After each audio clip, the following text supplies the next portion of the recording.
साथियों नमस्कार, मैं हूं आपका दोस्त गौतम दीक्षित। विद्यार्थी स्टडी पॉइंट पर आप सभी का बहुत बहुत स्वागत है। मित्रों, लक्ष्य 2023 यूपीपीसीएस लक्ष्य 2023 इस विषय पर हम लोग लगातार 8 महीने तक एक दूसरे से बातचीत करेंगे और जिसका प्रीलिम्स संभवतः जून 2023 में संभावित है। तो उस विषय में हमने टोटल 7 किताबों का रेफरेंस आपको दिया था।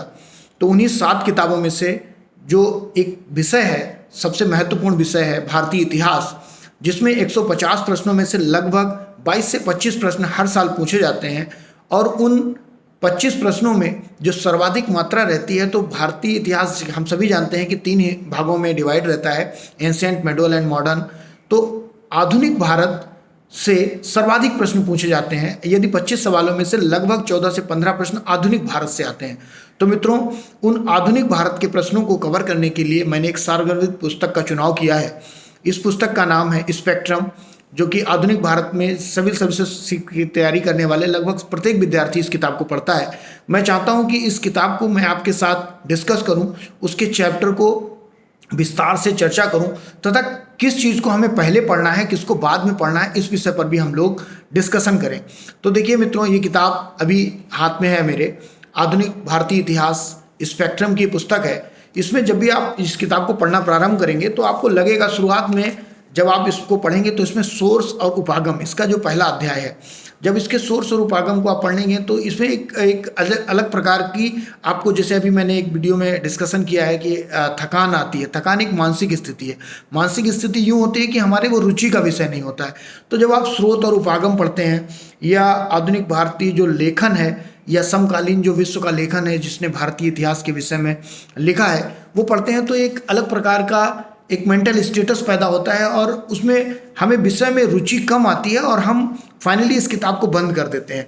उसके बाद जो द्वितीय चैप्टर आता है, इसमें यूरोपियों का आगमन और ब्रिटिश शासन का सुदृढ़ीकरण।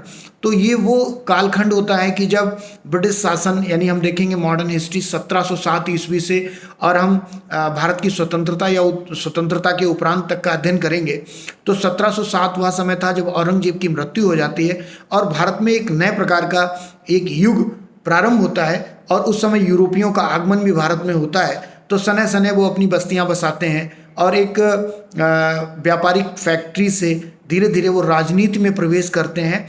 एक लंबा दौर चलता है इसमें।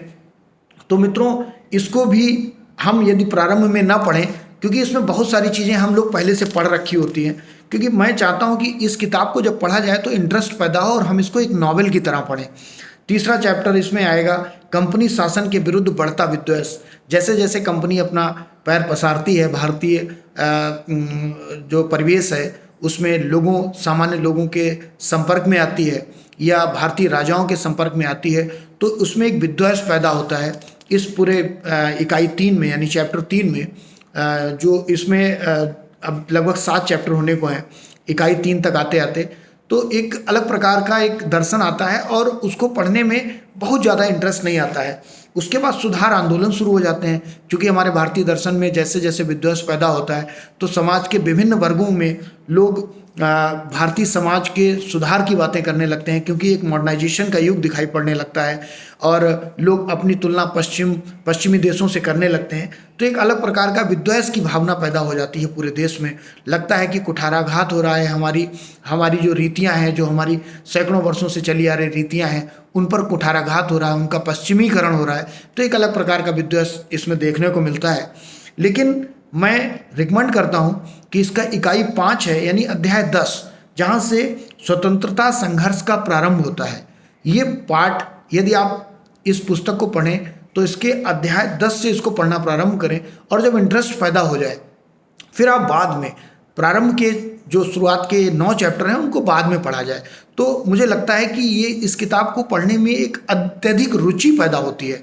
तो जब आप ये चैप्टर को पढ़ेंगे, स्वतंत्रता संघर्ष का प्रारंभ, तो इसमें एक बहुत इंटरेस्टिंग विषय आता है कि क्या भारतीय लोगों में भारतीयता की भावना पैदा हुई थी, क्योंकि उस समय तक भारत कई हिस्सों में बटा था, अलग अलग क्षेत्रों के अलग अलग राजा थे।